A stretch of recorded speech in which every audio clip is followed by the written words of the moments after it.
Dimensions of child development. ஆளும் வளரணும், அறிவும் வளரணும், அதுதான்டா வளர்ச்சின்னு எம்ஜிஆர் ஒரு படத்தில் பாடியிருப்பார்.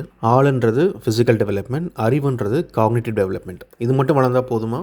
இதோடு சேர்ந்து இன்னும் 4 வளரணும். Emotional, social, moral, language. இந்த 6 சேர்ந்தது தான் டைமென்ஷன்ஸ் ஆஃப் சைல்டு டெவலப்மெண்ட். இது எல்லாமே ஒன்றோட ஒன்று தொடர்புடையது. இது எல்லாமே ப்ராப்பராக டெவலப் ஆகிறது ரொம்பவே முக்கியம். முதல்ல ஃபிசிக்கல் டெவலப்மெண்ட். க்ரோத்தில் இதை பற்றி நம்ம நிறைய பார்த்துட்டோம். சுருக்கமாக இதை பற்றின பாயிண்ட்ஸ் பார்க்கணுன்னா, குழந்தையாக இருக்கும்போது இந்த ஃபிசிக்கல் டெவலப்மெண்ட் ரொம்ப ஃபாஸ்ட்டாக நடக்கும், ப்ரெடிக்டபிளாக இருக்கும், போக போக குறையும், திருப்பி அடலசன்ட் ஸ்டேஜில் இளமை பருவத்தில் அதிகமாகும், அப்புறம் அப்படியே ஸ்டேபிள் ஆகி வரும். இது முக்கியமாக வெளியே பார்க்குற மாதிரி நடக்கும், உள்ள இன்டர்னல் ஆர்கன்ஸும் டெவலப் ஆகும். பாடி ப்ரொபோர்ஷன் பற்றி கேள்வி கேட்பாங்க. மெயினாக நம்மளுடைய கால்கள் நம்மளுடைய ஹைட்டில் 50% கவர் பண்ணிடும். இப்போதைக்கு இதை மட்டும் பார்த்துக்கலாம், மீதியை இன்னொரு வீடியோவில் டீட்டெயிலாக பார்க்கலாம். அடுத்து காக்னிட்டிவ் டெவலப்மெண்ட். காக்னிட்டிவ்னு சொன்னாலே மைண்டுக்குள்ளே நடக்கிறது.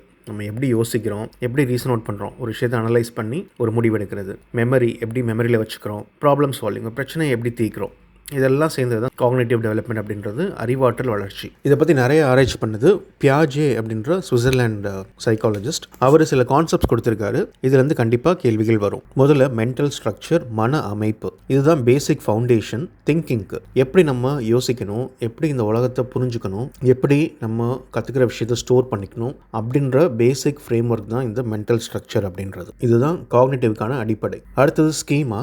இது ஃபோல்டர் மாதிரி. நம்ம கம்ப்யூட்டரில் ஒவ்வொரு விஷயத்துக்கும் ஒரு ஃபோல்டர் க்ரியேட் பண்ணி வச்சுருப்போம்ல, அது மாதிரி. இப்போ ஒரு குழந்தை ஒரு நாயை பற்றி தெரிஞ்சுக்குது அப்படின்னா, நாய்க்கு ஒரு ஃபோல்டர் க்ரியேட் பண்ணி வச்சுக்கும். அந்த ஃபோல்டரில் என்னென்ன இன்ஃபர்மேஷன் இருக்குன்னா, 4 கால் இருக்கும், குலைக்கும், இந்த மாதிரியான விஷயங்கள், நாய் சம்மந்தப்பட்ட விஷயங்கள் எல்லாமே அந்த டாக் ஸ்கீமாவில் க்ரியேட் ஆகிருக்கும். இதே இன்னொரு விஷயத்துக்குன்னா அதுக்கு இன்னொரு ஸ்கீமாக க்ரியேட் பண்ணிக்கும். இதுதான் பேசிக் பில்டிங் பிளாக்ஸ் ஆஃப் திங்கிங்னு சொல்லுவாங்க. இதில் 3 விதமான ஸ்கீமா இருக்குது. ஒன்று பிஹேவியரல் ஸ்கீமா, எதுனாலும் செஞ்சு பார்த்து கற்றுக்கிறது, நடத்தை ஸ்கீமா அப்படின்னு சொல்லுவாங்க. உதாரணத்துக்கு ஒரு பால் பாட்டிலை பிடிச்சி அதில் பால் குடிக்கிறது, இல்லை ஒரு பொருளை பிடிக்கிறது, இல்லை தவழ்ந்து ஒரு இடத்துக்கு போகிறது, இதெல்லாம் பிஹேவியரல் ஸ்கீமா. அடுத்தது சிம்பாலிக் ஸ்கீமா, அடையாள ஸ்கீமா. இப்போ ஒரு குழந்தைகிட்ட பூனை எப்படி கத்துன்னு கேட்டால் மியாவ் அப்படின்னு சொல்லும். உண்மையிலே அங்கே பூனையும் இல்லை, பூனையும் கத்தலை, இந்த குழந்தை அந்த பூனை மாதிரி மியாவுன்னு கத்துது. அதுதான் சிம்பாலிக் ஸ்கீமா அப்படின்றது.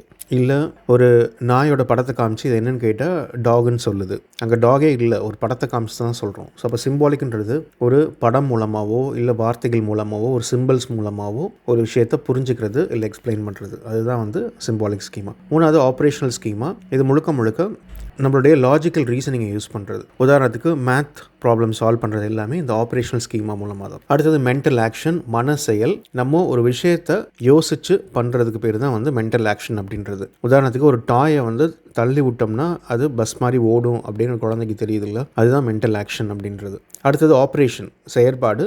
இது logical mental action, math problem solve பண்ணுறதுக்கு தேவையானது தான் இந்த ஆப்ரேஷன்ஸ்ன்றது.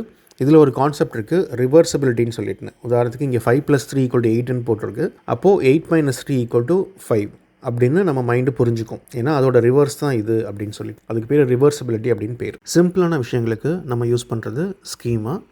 காம்ப்ளெக்ஸான ஆப்ரேஷன்ஸ் லைக் மேத்தமெட்டிக்கல் ப்ராப்ளம் இது மாதிரி இதுக்கெலாம் யூஸ் பண்ணுறது ஆப்ரேஷன்ஸ். இது எக்ஸாம்பிள் இந்த கொஸ்டின் கேட்பாங்க. இன்னொரு கான்செப்ட் ஆர்கனைசேஷன். நம்ம மைண்டு எப்போவுமே நமக்கு கிடைக்கிற நாலேஜை ப்ராப்பராக ஆர்கனைஸ் பண்ணி வச்சுக்கும். உதாரணத்துக்கு டாகுக்கு ஒரு ஸ்கீமா இருக்கும், லயனுக்கு ஒரு ஸ்கீமா இருக்கும். அது மாதிரி நமக்கு நல்லா தெரிஞ்ச மிருகங்களுக்கெல்லாம் ஒரு ஸ்கீமா இருக்குது அப்படின்னா இது எல்லாத்தையும் சேர்த்து வச்சு பொதுவாக இதெல்லாம் அனிமல்ஸ் அப்படின்னு குரூப் பண்ணியும் வச்சுக்கும். அதுக்கு பேர் தான் ஆர்கனைசேஷன் அப்படின்றது. அடுத்து அடாப்டேஷன். இது ஒரு குழந்தை கற்றுக்கிட்டே வருது, திடீர்னு ஒரு புதுசாக ஒரு சிச்சுவேஷன் வருது. இப்போது அந்த புது சிச்சுவேஷனுக்கு அதை தானே அட்ஜஸ்ட் பண்ணிக்கணும். அது எப்படி பண்ணுது அப்படின்றதுக்கு தான் இந்த அடாப்டேஷன்ற கான்செப்ட். அதில் 2 இருக்குது. ஒன்று அசிமிலேஷன், உள்வாங்கல், இன்னொன்று அகாமடேஷன், மாற்றம் செய்தல். உதாரணத்துக்கு ஒரு குழந்தை நாய் பற்றி எல்லாம் தெரிஞ்சு வச்சுருக்கு. 4 கால் இருக்கும், குலைக்கும், இதெல்லாம் தெரியுது. அப்போது அதோட மைண்டில் டாகுக்குன்னு ஒரு ஸ்கீமா க்ரியேட் பண்ணி வச்சுருக்கோம். இப்போது புதுசாக ஒரு மாடை பார்க்குது. இதை பார்த்தோன்னே ஃபஸ்ட்டு அது என்ன சொல்லணும்னா டாகு அப்படின்னு தான் சொல்லும். ஏன்னா இதுக்கு 4 கால் இருக்குது, டாக் மாதிரியே நிற்குது. ஸோ அதனால் அப்போது யாராவது அதை கரெக்ட் பண்ணணும், இது டாக் இல்லை இது கவ் அப்படின்னு சொன்ன உடனே இதை உள்வாங்கிட்டு அந்த டாக் ஸ்கீமாவில் இது அப்டேட் பண்ணிக்கும். 4 கால் இருக்கிறது எல்லாமே டாக் கிடையாது அப்படின்னு சொல்லியிருந்தேன். அதுக்கு பேர் தான் அசிமிலேஷன் அப்படின்றது. அதே நேரத்தில் புதுசாக ஒரு ஸ்கீமா க்ரியேட் பண்ணிக்கும் கவுக்கு. கவ் எப்படி இருக்குது, அது எப்படி கத்துது, அது டாகோட எவ்வளோ பெருசாக இருக்குது அப்படின்னு சொல்லிட்டு முழுக்க கவ் சம்மந்தப்பட்ட விஷயங்களுக்கு ஒரு ஸ்கீமா க்ரியேட் பண்ணிடும். அதுக்கு பேர் தான் அகாமடேஷன் அப்படின்றது. இப்படி தான் குழந்தைகள் ஒவ்வொரு விஷயத்தையும் உள்வாங்கிக்கிறது, தேவையான மாற்றங்களை செஞ்சு ஸ்டோர் பண்ணி வச்சுக்கிறது. இந்த ப்ராசஸ்க்கு பேர் ஈக்விலிப்ரேஷன் அப்படின்னு அர்த்தம், சமநிலைப்படுத்துதல். உதாரணத்துக்கு நாய் பற்றி ஒரு ஸ்கீமா என்னோடய மைண்டில் இருக்குது. இப்போ நான் இன்னொரு மிருகத்தை பார்க்குறேன், இது நாய், 4 கால் இருக்குது, இது நாய் தான் நான் முடிவு பண்ணிக்கிறேன். அது உண்மையிலே நாயாக இருந்தது, அது வந்து ஒரு பேலன்ஸ் ஸ்டேட். என் மைண்டில் என்ன இருக்கோ நான் பார்க்குறதுக்கும் மேட்ச் ஆகுது. இதே நான் நாய்க்கு ஒரு ஸ்கீமா வச்சுருக்கேன், புதுசாக ஒரு மாடு பார்க்குறேன், மாடை பார்த்துட்டு இது நாயின்னு நினைக்கிறேன், அப்போது ஒருத்தவங்க கரெக்ட் பண்ணுறாங்க அப்படின்னா இப்போ நான் இருக்கிறது கன்ஃபியூஸ் ஸ்டேட். இதுக்கு பேர் தான் டிஸ்ஈக்விலிபிரியம், சமநிலை இன்மைன்னு சொல்லிட்டு. அடுத்து இந்த சமநிலையை கொண்டு வரணும் அந்த அசிமுலேஷன் மூலமாக, அகாமடேஷன் மூலமாக. நாயோட ஸ்கீமாவில் போய் அப்டேட் பண்ணிக்கணும், 4 கால் இருக்கிறதுலாம் நாய் இல்லை அப்படின்னு புதுசாக ஒரு ஸ்கீமா கவுக்காக க்ரியேட் பண்ணிக்கணும். இந்த ப்ராசஸ் பேர் தான் ஈக்விலிப்ரேஷன். இப்போது பேலன்ஸ் ஆகிடுச்சு. நெக்ஸ்ட் டைம் நாயை பார்க்கும்போது நாய் ஸ்கீமாவிலேருந்து ரிட்ரீவ் பண்ணிக்கும், மாடை பார்க்கும்போது மாடு ஸ்கீமாவிலேருந்து ரிட்ரீவ் பண்ணிக்கும். இது இல்லாமல் இன்னும் சில கான்செப்ட்ஸ் கொடுத்தாரு பியாஜே. ஒன்று கன்சர்வேஷன், அளவு நிலைத்தன்மை. இப்போ இங்கே 2 கிளாஸ் இருக்குது, ஒன்று டாலாக இருக்குது, இன்னொன்று ஷார்ட்டாக இருக்குது. ஆனால் கொள்ளளவு ஒரே அளவு தான். அப்போது 2 தண்ணி ஊற்றினாலுமே வந்து தண்ணியோட அளவு ஒரே மாதிரி தான் இருக்கும். ஆனால் குழந்தைங்கள்ட்ட இந்த 2 கிளாஸையும் காமிச்சு அதில் தண்ணி ஊற்றி வச்சு எதில் தண்ணி அதிகமாக இருக்குன்னு கேட்டால் எந்த கிளாஸ் டாலாக இருக்கோ அந்த கிளாஸ்லாம் தண்ணி அதிகமாக இருக்குன்னு சொல்லுவாங்க. இப்படி ஒரு எக்ஸ்பெரிமெண்ட்டை பியாஜே பண்ணி என்ன சொன்னார்னா, குழந்தைங்களுக்கு இந்த கன்சர்வேஷன்ற கான்செப்ட் புரியாது, அது போக போக தான் புரிய ஆரம்பிக்கும் அப்படின்னு சொல்கிறாரு. அடுத்து ரிவர்சபிலிட்டி, மாற்றி புரிதல். இது ஏற்கனவே பார்த்தது தான்.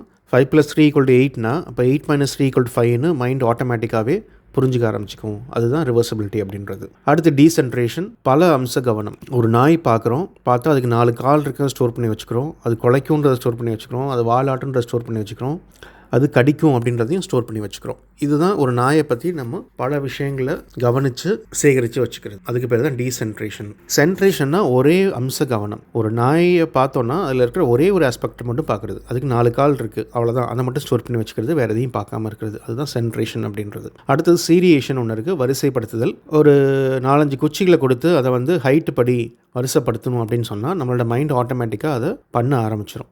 ஸோ அதுக்கு பேர் தான் சீரியேஷன். அடுத்து கிளாஸிஃபிகேஷன், வகைப்படுத்தல்.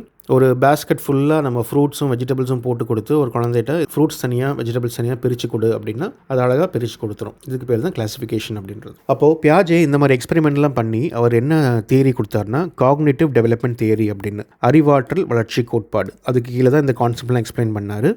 இது மூலமாக அவர் என்ன சொல்ல வர்றாருன்னா, திங்கிங், ஒவ்வொரு குழந்தைகளுக்குள்ளும் திங்கிங் வந்து பல நிலைகளில் உருவாகி வரும். குழந்தையாக இருக்கும்போது ஒரு சில விஷயங்கள் உருவாகும், அதுக்கு அடுத்த ஸ்டேஜில் இன்னும் டெவலப் ஆகும், அப்புறம் இன்னும் கொஞ்சம் டெவலப் ஆகி வந்துகிட்டே இருக்கும் அப்படின்றது தான்.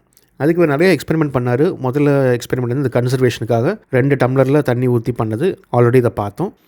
அடுத்து இன்னொரு எக்ஸ்பெரிமெண்ட் என்னென்னா, ஒரு சின்ன பையனை ஒரு சேரில் உட்கார வச்சுட்டு முன்னாடி டேபிளில் மலை மாதிரி ஒரு செட்டப் பண்ணி வச்சிடுறாங்க. ஆப்போசிட் சைடில் ஹைட்டாக ஒரு டேபிள் போட்டு ஒரு பொம்மை நல்லா ஹைட்டாக உட்காந்துருக்கு, இந்த பையனை விட உட்கார வச்சிடறாங்க. இப்போ இந்த பையன்கிட்ட கேட்குறாங்க, உனக்கு என்ன தெரியுதுன்னு அப்படின்னு சொல்லி. அந்த பையனோட ஹைட்டுக்கு மலை தான் தெரியுது. அப்போ எனக்கு மலை தான் தெரியுது அப்படின்னு சொல்கிறான். அந்த பொம்மைக்கு என்ன தெரியும்னு கேட்குறாங்க. இந்த பையன் என்ன சொல்கிறான்னா, அந்த பொம்மைக்கும் மலை தான் தெரியும் அப்படின்னு சொல்கிறான். ஆனால் ஆக்சுவலாக அந்த பொம்மை ஹைட்டாக உட்காந்துருக்கனால அதுக்கு மலையும் தெரியும், மலையை தாண்டி இந்த பையனும் தெரியும். அப்போ அவர் என்ன முடிவு பண்ணுறாரு, இந்த பையன் நமக்கு என்ன தெரியுதோ அதுதான் மற்றவங்களுக்கும் தெரியும் அப்படின்னு நினச்சிக்கிறான். அப்படின்றதுனால இந்த ஸ்டேஜில் வந்து அவங்க ஈகோ சென்ட்ரிக்காக இருப்பாங்க அப்படின்னு முடிவு பண்ணுறாரு. அதாவது தான் நினச்சது தான் கரெக்டு, தான் சொல்கிறது தான் கரெக்டு, மற்றவங்களோட பெர்ஸ்பெக்டிவ்லேருந்து அவங்களால பார்க்க முடியாது அப்படின்றதுக்காக இந்த ஈகோ சென்ட்ரிக்ன்ற வார்த்தையை யூஸ் பண்ணுறாரு. 3வது ஆப்ஜெக்ட் பெர்மினன்ஸ் அப்படின்னு சொல்லிட்டு, இது என்னென்னா, ஒரு குழந்தை பொம்மையை வச்சு விளையாண்டுட்டு இருக்கு. அப்போ அந்த பொம்மையை பிடுங்கி நம்ம ஒரு போர்வையை போற்றி மறைச்சிட்டோம் அப்படின்னா அந்த குழந்தையை பொறுத்த வரைக்கும் அந்த பொம்மை வந்து காணாமல் போயிடுச்சு, இந்த உலகத்தை விட்டே போயிடுச்சு, அது எங்கேயுமே இல்லை அப்படின்னு அதை நினச்சிக்கும். போக போக தான் அதுக்கு புரியும், இந்த பொம்மை இங்கே கண்ணு முன்னாடி இல்லைன்னா வேறு எங்கேயோ இருக்குது, இந்த உலகத்தை விட்டு எங்கேயும் போகல அப்படின்றது அது பின்னாடி அது வளர தான் அதுக்கு புரிய ஆரம்பிக்கும். ஸோ இந்த கான்செப்ட் பேர் தான் ஆப்ஜெக்ட் பெர்மினன்ஸ் அப்படின்றது. ஸோ இப்போ இந்த எக்ஸ்பெரிமெண்ட்லாம் வச்சுட்டு பியாஜே வந்து குழந்தைங்களோட ஸ்டேஜை 4ஆக பிரிக்கிறாரு. மொதல் ஸ்டேஜ் வந்து சென்சரி மோட்டார், புலன் இயக்க நிலை. நம்மளுடைய 5 புலன்கள் இருக்குல்ல, அதை அதிகமாக யூஸ் பண்ணுறது. இது மூலமாக தான் நம்ம எல்லா விஷயங்களையும் கற்றுக்குவோம்.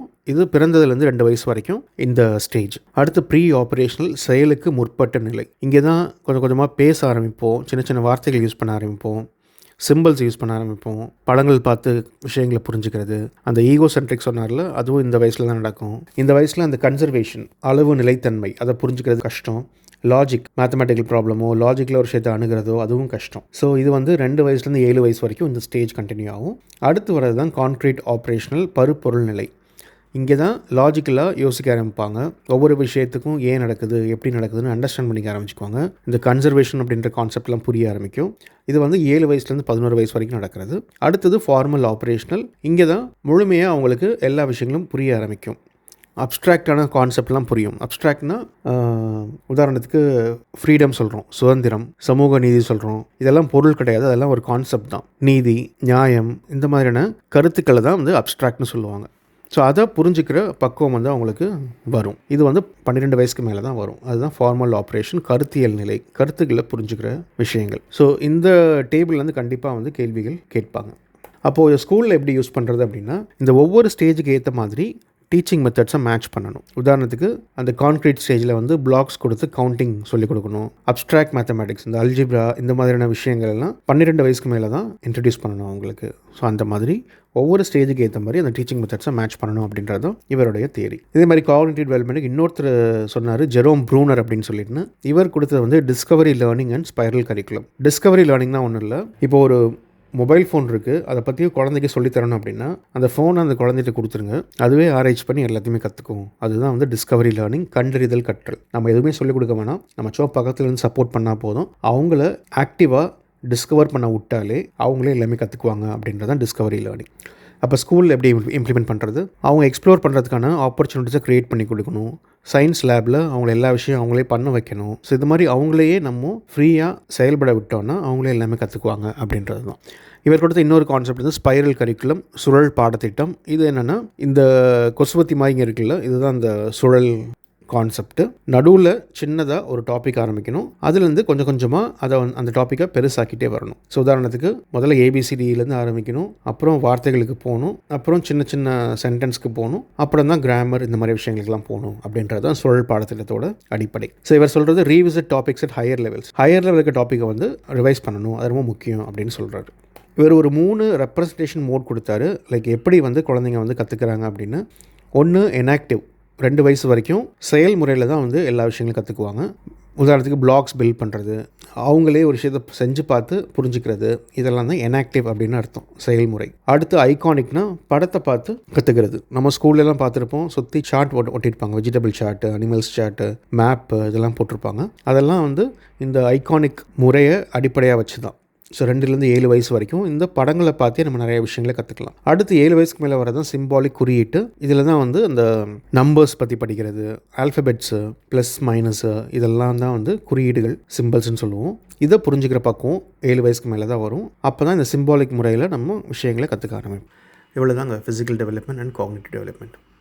மீதி டைமென்ஷனும் அதற்கான தியரிஸையும் நம்ம அடுத்த வீடியோவில் பார்க்கலாம். இப்போது டெலிகிராம் சேனல் போயிட்டு இந்த டாப்பிக்கான டெஸ்ட்டை எடுத்து உங்களுக்கு எவ்வளோ புரிஞ்சிருக்குன்னு நீங்களே செக் பண்ணிக்கலாம். டெலிகிராம் சேனலோட லிங்க்கு டிஸ்கிரிப்ஷனில் இருக்குது. இந்த வீடியோஸ் உங்களுக்கு யூஸ்ஃபுல்லாக இருந்ததுன்னா சப்ஸ்கிரைப் பண்ணுங்கள், லைக் பண்ணுங்கள், உங்கள் ஃப்ரெண்ட்ஸ்க்கும் ஷேர் பண்ணுங்கள். உங்களுக்கு எதுவும் ஃபீட்பேக் இருந்ததுன்னா கமெண்ட்ஸில் சொல்லுங்கள்.